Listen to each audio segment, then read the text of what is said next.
This from CBS Sports. One thing we learned about each team in Week 12. Browns' run defense lets the Browns down. Broncos rushed for 169 yards, averaged 4.3 yards a carry, second straight week. Cleveland has been bullied on the ground.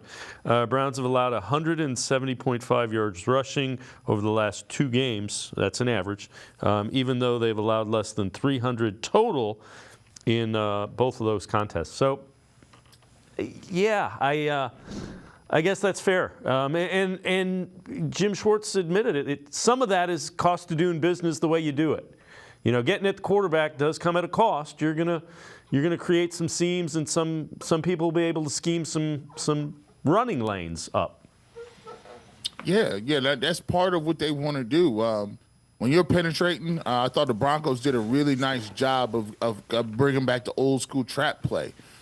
They did a good job especially when you have defensive tackles that are in your 2 eyes, inside shoulder or the guard, and they're out wider, and your defensive ends are also out wide.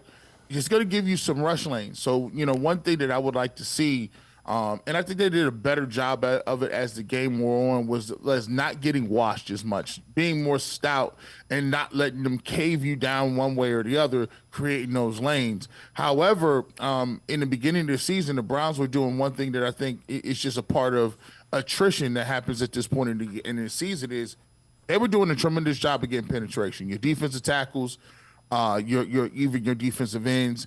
If they had pullers in the way, guys were kamikaze and jumping and really being in the backfield. I think JOK did a really good job. One of his best games I've seen him play of being downhill in the backfield. But for the Browns to play the way they want to, they got to have everybody in the backfield. They got to have everybody fighting, clawing, kicking, trying to change the line of scrimmage. So if the running back does have a landmark that he wants to get to, he has to stop, bounce, do some other things, and you got chances for gang tackling.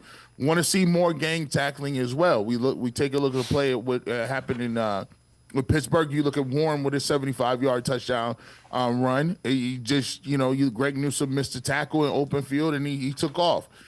You do have a lot of guys out right now. Anthony Walker, he's a big part of what you want to do in stopping the run.